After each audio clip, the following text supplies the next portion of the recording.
Right, good afternoon, everybody. Welcome to this week's EvCOM sessions. This week we are talking about mental health and well-being, life after crisis. Thank you very much for joining us. Can I just suggest that if you have any questions through this session, please put them in the Q&A session, and Mark will attempt to include those questions as you're going along and direct them to the appropriate individual on the panel. I will then come through at the end just to end the session at 4:45, beg your pardon, 4:45.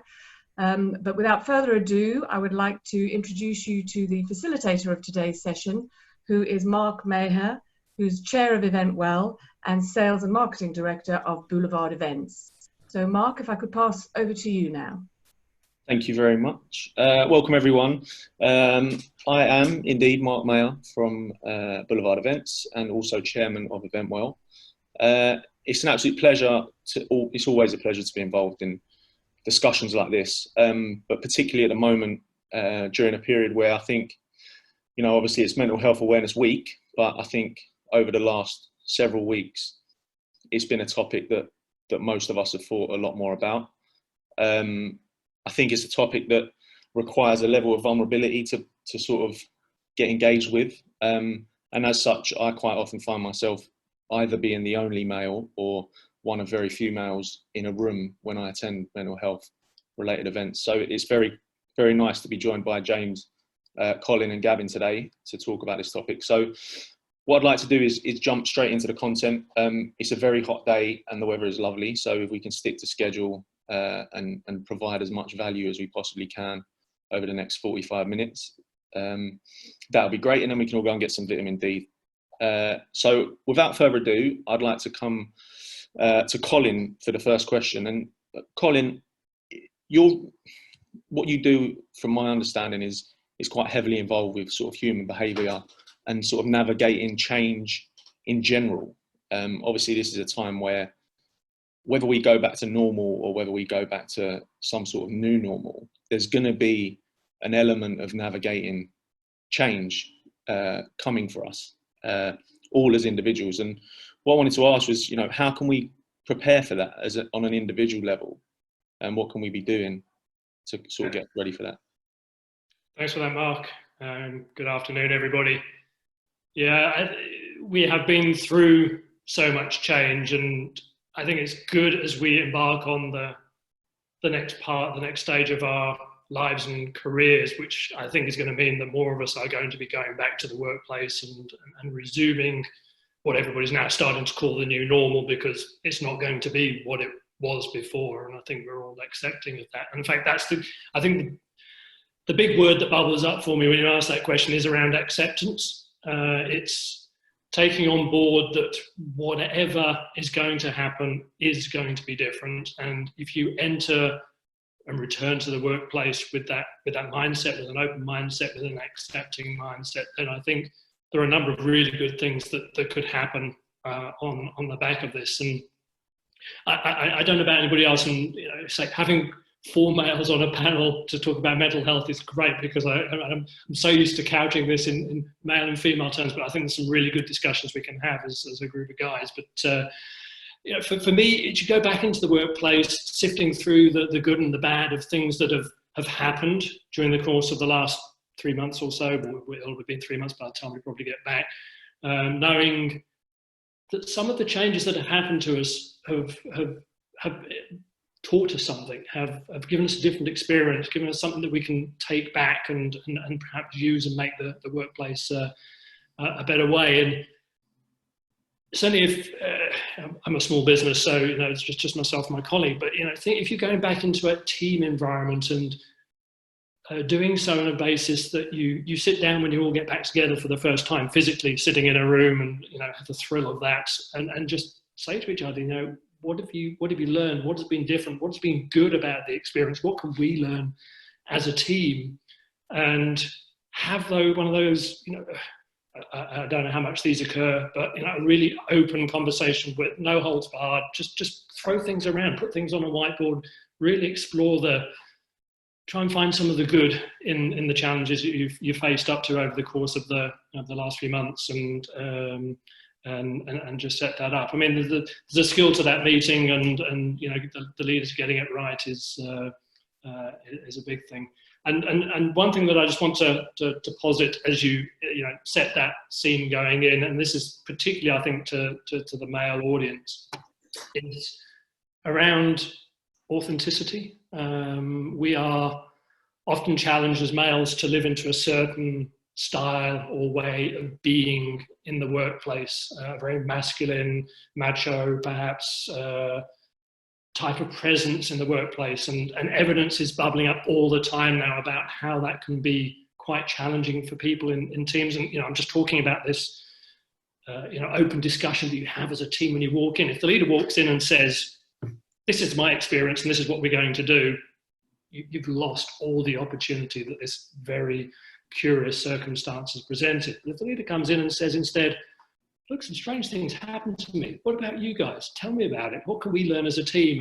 and open up a conversation of exploration, and you as the leader be open to listening to what those ideas are and thinking about, however wild or mad they may first seem. Just take a perspective and see what happens. So yeah, I hope that gives something to feed into the rest of the discussion, but give you some ideas as to what to think about in this new normal. It's great that you touched on the topic of sort of the perspective of leaders as we go back into this as well. And James, I'm thinking from your point of view, you're not only managing your own mental health at the moment and preparing for the challenges that that Colin's just sort of outlined there, but also you've got a team to think about, and I'm sure you're spending some time thinking about how you can prepare your business and your the things that you're going to be doing to facilitate them. So can you touch on it from that angle a little bit? Yeah, absolutely. Good afternoon, everyone. My name is James Hunter, and I work for a live events technical production company, Hawthorn, part of a global business and house of brands called PSAV.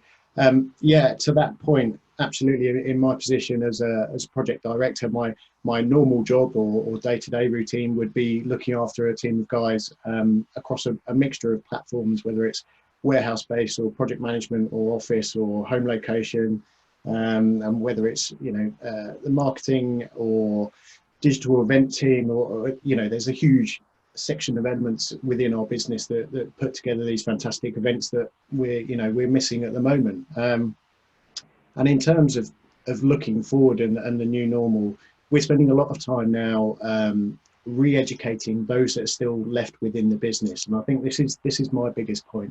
Colin touched on that transparency and how we communicate, but it's educating the guys there, that the inevitable leaders, when people do start to come back into the ranks, and whether it's phased or mass or whatever, just having that consistency in not only the messaging, but also just the platform of support, and having that foundation to then encourage people back into the business. We're all naturally afraid of change. Some people react to it differently. So being able to interpret how people will respond and encouraging just a level of communication that hopefully is what I've found over the past few weeks has been better. I found that before we might have had a 2-minute catch up of pleasantries of how's the weather at the weekend, or did you do something nice, and then the next hour would be spent around business chat. Well, I've been finding with my teams at the moment that it's a flip of that. It's the reverse. We're engaging in conversation about their lives and what they're going through, what their mental health might be, the challenges they face in their own diverse situations. And I think that's really important, that we continue that level of conversation as we build it back into the workplace. So yeah, a lot of work with our company at the moment is around educating that. We're looking at a 6-phase process, from active listening right the way through to inevitably leading and pushing forward the new direction of the business. So it's exciting, it's encouraging. I love Colin there mentioning the positives and reflecting on what people have learned through this, because there are positives there, and even if it's learning through pain, there is still something good to come from it, and it's focusing on that. For sure. You've touched on a really nice point there about how the needs of our employees and our teams may be changing, or you know, they may have changed quite significantly for when they come back to work. Gavin, you're very used to educating people on mental health and going into workplaces and talking on these subjects. Do you think going through this period of, you know, this unprecedented period that we keep referring to it as, is that going to change the needs of our teams when they come back to work? Is that something we need to be aware of, do you think? Yeah, definitely. I think, well, first of all, I should introduce myself. So, Gavin Percy, I have a business called Balancing Edges, which is training first aid, mental health first aid for adults. So I do the 2-day course, the 1-day course, and the half-day course. So that's my business. So yeah, in terms of coming back to the new normal, first thing I'd just like to say is what is the new normal? I think that's one of the challenges we have is the uncertainty of what new normal is. We don't know, and there's a lot of uncertainty in general, you know, in terms of how many companies are going to survive this. What is the depression going to look like? What is the economy going to look like? All those things, never mind our own individual uncertainties around the new normal. So those things all need to be taken into account. In terms of the needs of the employees coming back to work, I think there's a wide spectrum here, I think, in terms of how companies are currently dealing during furlough with their teams, or even working remotely with their teams, and how they're managing that. And I think there's a wide spectrum. Some are dealing with it really well in terms of having well-being calls, in terms of updating their employees with what's happening with the business. Others are not communicating at all. And I think that is the first step. And those who have companies who are not currently communicating need to think about how they can increase that communication, involve the members of staff, whether they're working remotely or whether they're furloughed, on what's happening with the business and communicate effectively. That will make the return to work much easier. Because they feel involved and communicated with and cared for and wanted. I think the issues are, if that's not happening and they come back to work, the change that's going to involve for people is going to be very dramatic. And even if they have been communicating effectively and doing those well-being calls, there's still this sort of shock of change back to the old normal or the new normal, kind of hybrided into the old normal, where you're working from an office again and you're working with teams again and you're expected to deliver by deadlines again, which perhaps haven't been happening, and going from almost zero to hero, if you like, being in your back garden 4 days a week and looking after the kids, to suddenly being a full pelt at work. That's a sudden shock. It's bad enough when we come back from holiday and having to experience that. Never mind coming back from a 7-week furlough or 8-week furlough. So those are the things I think need to be taken into consideration. I hope that's kind of answered your question. Yeah, that's a really nice point, Gavin. And I think that this is a question that I often get asked when I'm sort of in your shoes, and I answer it in a very similar way. You touched on sort of communication being really key. And I think also communication as well as culture in a business is fundamental to Absolutely. Making employees feel supported and making your team feel supported. And I always sort of resist giving tactics of how to do that, because it's almost untangible. It's just how you are. It's the feeling that you care as an employer or as a manager, and making people feel comfortable that they can communicate and that they're taken care of. And there's lots of ways to do that. But I wanted to come to you, James, and ask, you know, you're over at Hawthorn. It's a big production company. It's obviously lots of personalities and lots of different types of people that you have to take into account. Have you got any sort of practical things that you put in place as a business that sort of helps to support your employees? And are you thinking of maybe changing those or adapting them to accommodate as we go into the new period? Yeah, absolutely. I think it starts here and now, first and foremost. It's not waiting until that moment when people are walking through the door. It's okay, you know, the staff are on furlough, but you can still have that connectivity.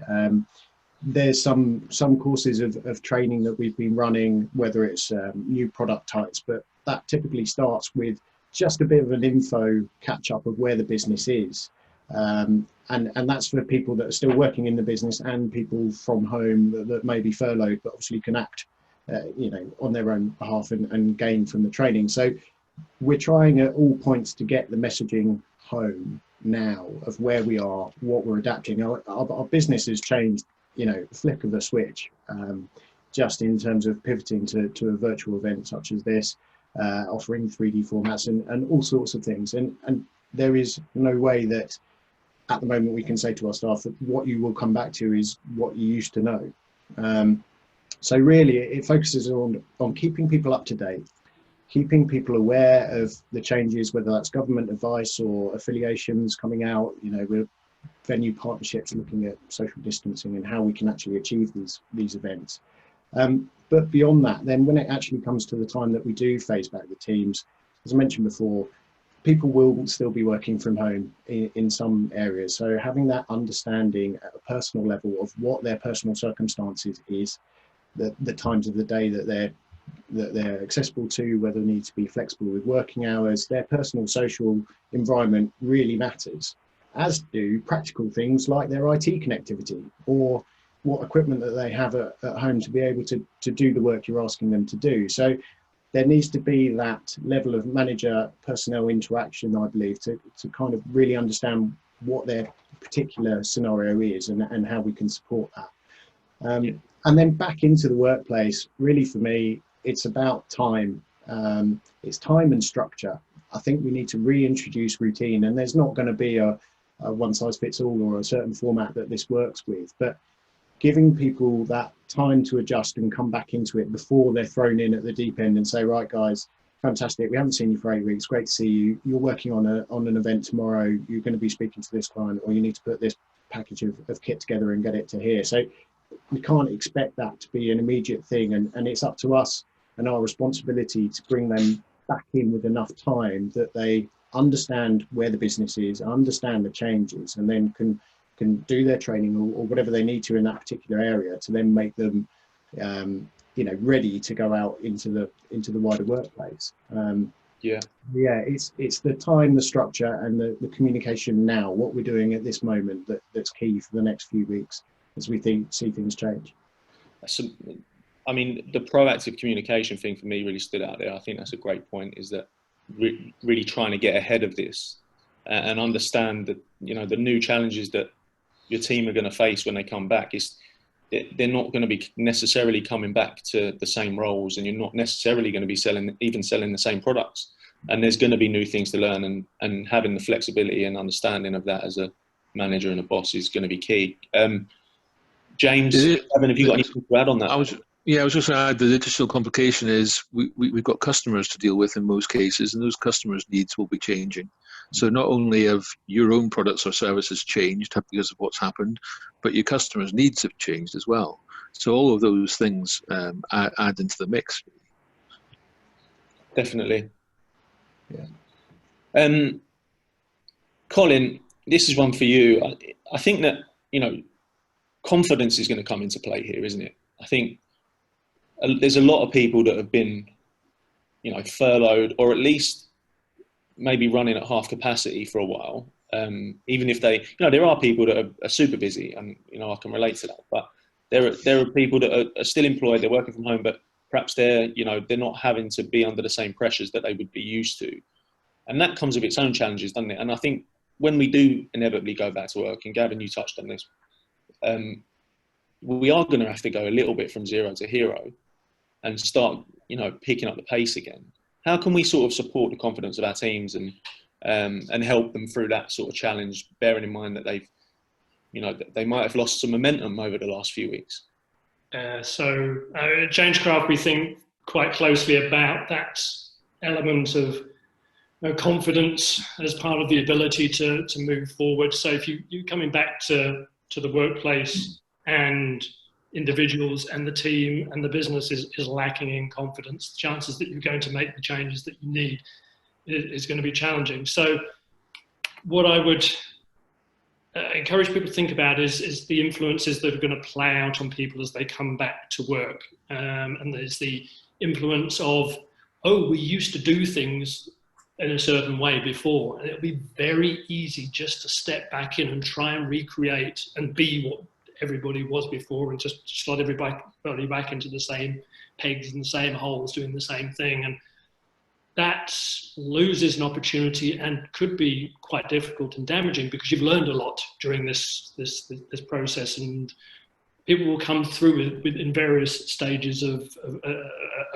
confidence. So building the context for them that it's okay to be wherever you are right now. And if that's, you are struggling with your mental health, you are not okay.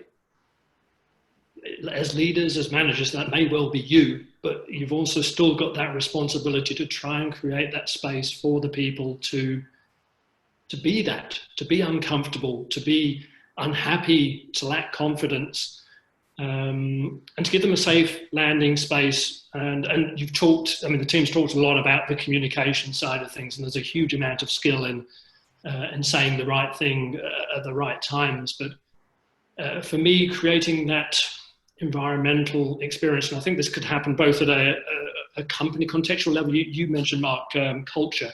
You know, it's a difficult thing, and it was there when we left the business, and it'll be there when we get back. It might be slightly different, but going to work on that and thinking about what it is a big opportunity for organisations to review whether it's serving them, it's serving the clients, it's giving you know, you're getting out of people what you want and giving to your clients what they want. Good opportunity to ask questions about that.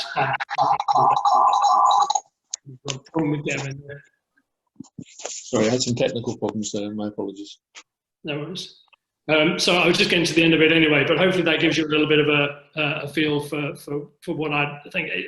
It's a real, you know, if you're in a management position or a leadership position, there's a lot of responsibilities right now, and I feel for you in going into that process. So doing a lot of pre-thinking, a lot of trying to get into the minds, a lot of self-other type thinking is referred to, where you think about yourself and where you're coming from and what you're saying, and then where the other person is, trying to step into their shoes, into where they might be, and knowing that they might be pretty low or pretty challenged by the experience that they've just gone through, and helping them through that is an important part. You put that really nicely, I think, Colin. I think that, you know, like, as you know, from personal experience, it's very difficult. I find it very difficult to gain confidence externally, and I recognise that it has to come from within. And I think that's probably quite consistent with most people. And I guess all you can do is, as an employer or as a manager, is to provide, like you say, that safe landing space for people when they come back in, that, you know, they're not expected to be perfect straight away.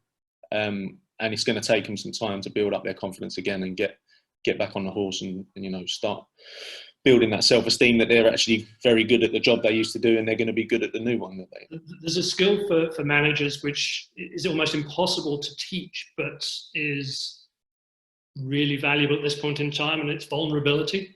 Bringing your own authentic self into the workplace and being vulnerable right now, if you've ever needed it, and you do all the time, right now it will really pay dividends to go into the workplace and know that, you know, whatever is going on for you might well be going on for others, and being able to share that and explore some emotional side of yourself, rather than, you know, I was painting that caricature of us being macho and whatever typically in the workplace. If you're able just to let down that facade and that guard for a while and be a little bit more, you know, authentic and vulnerable, the people will respond to that. And this is a big learning opportunity that you know, we can go a long way on the back of that demeanour.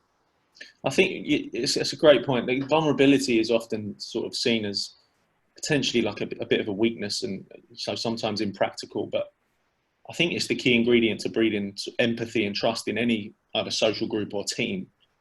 And to me, that's key to the success of any team or organisation. So I think you make a great point about that being an important ingredient when we all come back to work.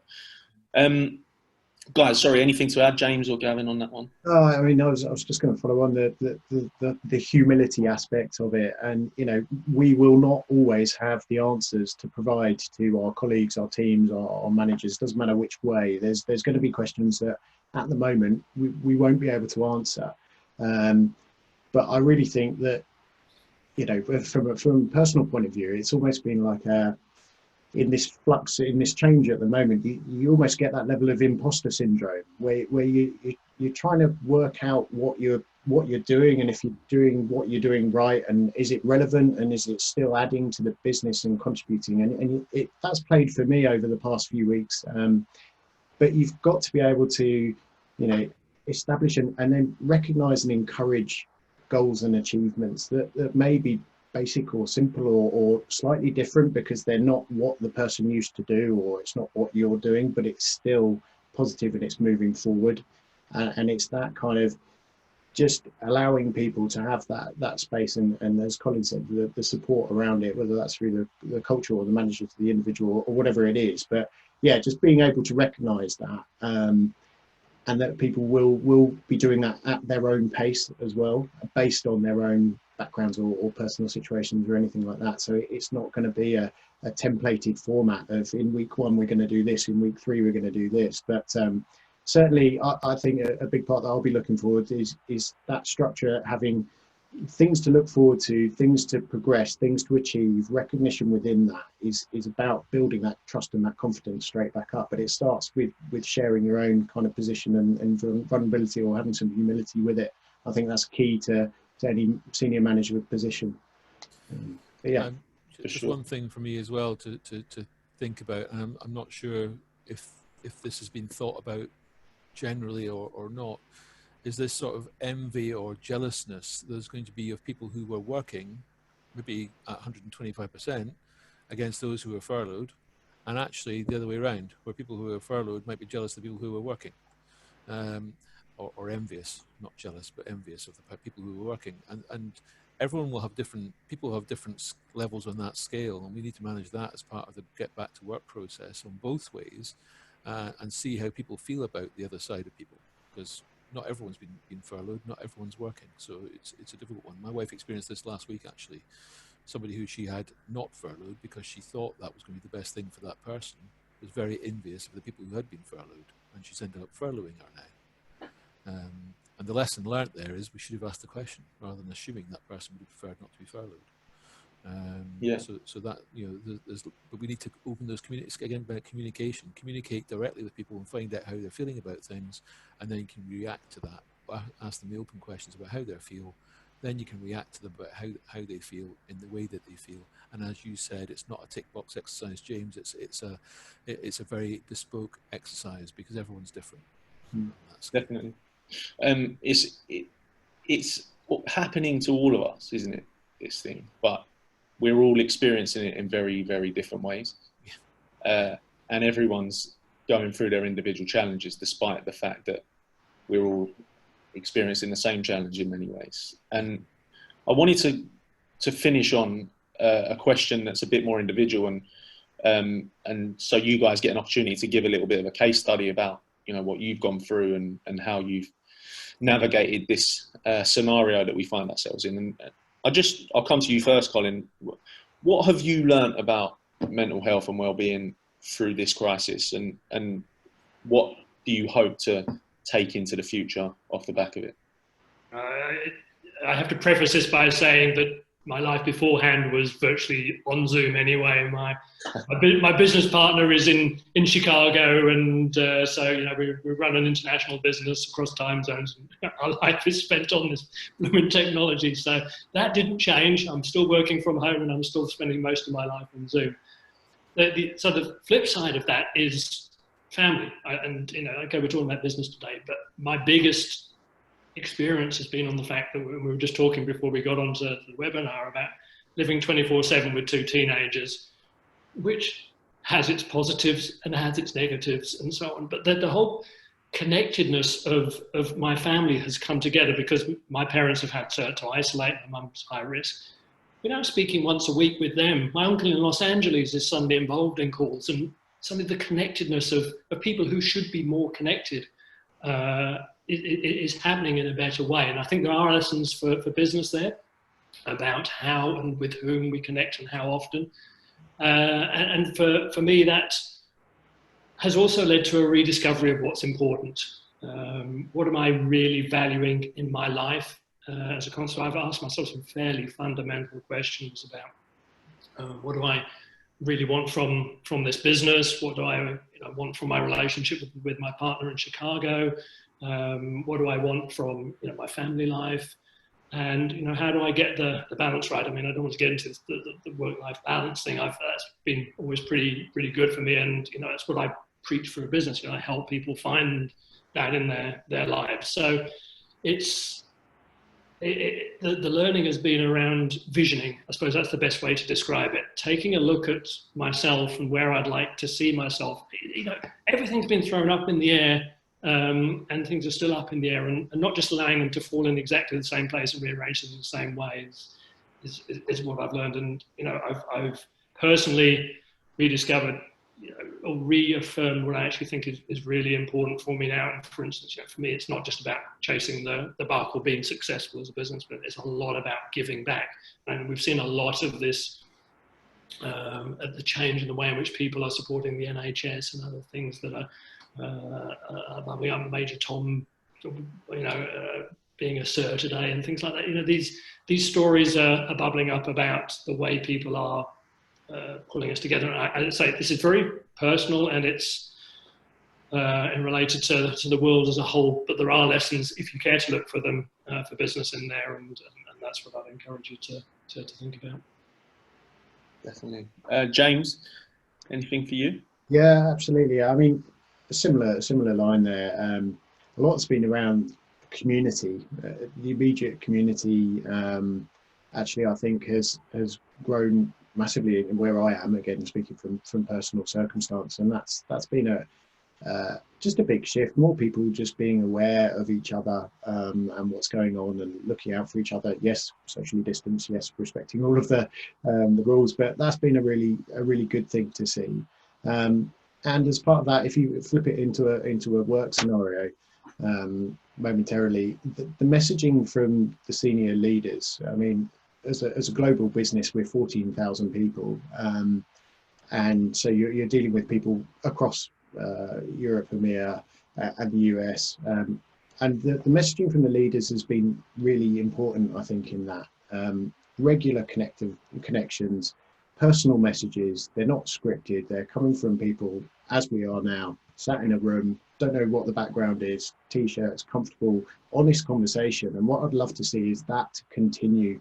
And it doesn't have to be always about business messaging. It's what's been up, but it just feels normal. It just feels like you are hearing some genuine communication from people that are going to be important about how the business is shaped going forward. So I'd love to see that kind of continue and maintain influence beyond this. I hope it's regularity, it's timing, and it's honesty, and I think that's really important. Yeah. We talked a lot about the conversations that we've had with the team. Goes back to what I said at the start. It's having a conversation, not just a pleasantry and then a business meeting. Maintaining that has been wonderful, and just the need for the personal interaction. I don't know how many of you guys that are there at the moment have had, these Zoom calls where you've all put on some fancy dress, or you've been playing a game, or you've been doing something that. Why are we not doing any form of social activity in the normal environment when we're back at work once a week, twice a week, 3 times a week? Can we not do something like that? Doesn't need to be an hour long, doesn't need to be going on a trip or going karting or whatever it needs to be. It can just be a simple function where you are socially interacting with your colleagues and your peers, because I think that's, again, from a culture, from a family point of view, that will help just re-establish the bonds of whatever business we're in when we come back, and just help unify the team together and build forward from that solid platform that I talked about. Yeah, brilliant, mate. And Gavin, you popped out for a second there, so I'll just reiterate the question for you. We're just saying, what have you? Can you hear me? I'm getting across. Okay, I think Gavin's having some technical difficulties. In that case, can I jump in and say something? Absolutely. So, because I've been listening to it all, absolutely fascinating. And one of the things that has appealed the most to me was Colin who said this: the opportunity for self-examination, and just to look at yourself and where you're going, what you want, how you might get there, because for the first time we're all in the same boat. I mean, there have been many times in my life where I've tried to do that, but you're so busy chasing your tail and trying to keep you know, your personal career on track, and you're looking at what everybody else is doing around you, and people are either overtaking, you know, it is a much friendlier environment at the moment. Mm-hmm. I've been fascinated by how much collaboration there has been, how willing people are to help, how fundamentally open people have become, you know, in businesses that are usually quite competitive, you know, and unwilling to share information. You know, people have been quite open about things that have gone horribly wrong, but also things that are going really, really well. So, you know, I think that's a really important point that was made by Colin, to just, if one can, I mean, if you're on furlough, it's a great opportunity because you might have some time in amongst all the mayhem with the kids and so on, but just to think about, actually, what about this bit have I liked and have found positive, and how do I keep that, and which bits have I not liked and have found quite stressful, and make sure that those don't impede later on. So I think that was a great lesson. And then I just also wanted to comment on the social interaction thing. I have a friend who works in Sweden for IKEA, but she says there's this wonderful thing that is absolutely sacrosanct. At 4 o'clock, everybody breaks the cake and coffee. And it's really frowned about. She, you know, she lived there for ages, and she kept getting into trouble because she'd make meetings and then overran a bit, you know, on, you know, these kind of things. And people would be tapping her on the shoulder going, you know, it's 4 o'clock. You don't skip this. Everybody gathers in the kitchen, and it's literally 10 minutes. That's it. 10 minutes done, all back to the desk. And once she got into the rhythm of it, she thinks it's the most brilliant thing, because they don't talk about work. It's just chat. Yeah. As making time for that stuff. So when we all get back into the hurly-burly of it again, because we will eventually, we must try not to forget some of this stuff that we've really liked, that was forced upon us, but we, you know, need to hold on to some of that stuff. Yeah. Something I've been working on actually is it's very easy to look back at life before lockdown and think that it was all perfect, and yeah. I don't know how everyone else's, you know, experience and perspective was on life before lockdown. For me, I wasn't super happy, to be honest. I was going through a bit of a tough time, and coming into lockdown, I actually felt a bit of a lift and felt an opportunity to reflect and to slow down a little bit and to focus on what matters, and that did me the world of good. But I actually imagine myself now, 6 months down the line, looking back at lockdown, and I think I'll miss it a little bit in many ways. And I think there is an element of the grass is always greener. And it's one of those sayings that we learned as a child and never really appreciated at the time. But I think the more you go through life and the more you start to understand exactly what that sayings like that mean. And I've come to appreciate that one a lot at the moment. And you know, I think there are positives in every scenario, and there are, you know, great things to focus on, and a lot of those have been highlighted today. So. Great work. I am back on audio again, guys. Sorry, my laptop decided to completely crash, so I'm now on my phone. So my apologies for that. Well done. So my apologies for having to redial in. There was two things I was going to say for that question. One was the quote that I think is great, that personifies all this, is, you can't change the direction of the wind, but you can change the direction of your sails. And I think that is something we've all got to remember. The wind is blowing a hoolie out there at the moment, but we can change the direction of our sails and take advantage of that where we can. And the businesses that are changing the direction of their sails are the ones that will be successful. The people who are changing the direction of the sails are the people who will be successful after all this. And the second thing I wanted to say about it was, the positive for me is that mental health has been brought up the agenda much higher as a result of this, because people understand it's affecting people's well-being, and there's less of a stigma attached to the mental health and well-being as a result of all this as well. So that's got to be a positive that's come out of this, and it's being talked about much more openly. It's been talked about in a much more positive way, and all of that has got to be great for the future. So those are the two things I wanted to add in. I apologise for not being online for a few minutes there. So I've written down a couple of things that stood out for me throughout the panel, and I just wanted to reiterate a couple of those before I hand back to you, Claire. And one of the things that stood out was the proactive communication thing, and this is important, you know, mainly as leaders, but also as anyone that's part of a team, you know, sharing how you're feeling and any sort of apprehensions you have about going back to work or what lay ahead, getting ahead of it and communicating that now before it becomes a reality. I think that really stood out for me. I think it was James that shared that one. And also, you know, flexibility and understanding as managers and as leaders that, you know, people aren't going to be perfect when they come back to work, and how we can accept that and give them the space that they need to build confidence and self-esteem and get back on their horse. And then finally, finding new ways. One thing that James said that stood out again to me was, at the moment we're lacking that positive feedback loop of, you know, achievement. And often in business, that is sales and revenue and finding new clients and that kind of thing, which a lot of which isn't necessarily happening at the moment and may not happen when we do go back to work. But that doesn't mean we're not doing good work. That doesn't mean we're not doing things that are worth celebrating, and finding new ways to bring that positive feedback loop in, that people, you and your teams are still performing, is going to be key. And it doesn't have to be, the positive feedback loop doesn't have to be a new sale. It doesn't have to be a new client. It can be other things. And how can we be creative to make sure that people's work is being valued and that we're feeling like the stuff that we're doing on a daily basis is worthwhile. That's a really good point. Yeah.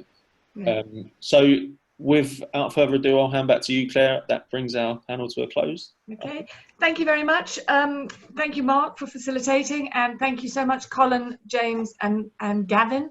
I thought that was fantastic, really, really interesting and very timely as people are starting to slowly move back into the workplace. I think it's going to take a while, and I do think there is going to be a very sort of strong feeling of between those people who have had to work all the way through and those people who have been furloughed, and then also sort of possibly a collective guilt for those people who have lost their jobs. You know, we'll have lost colleagues along the way.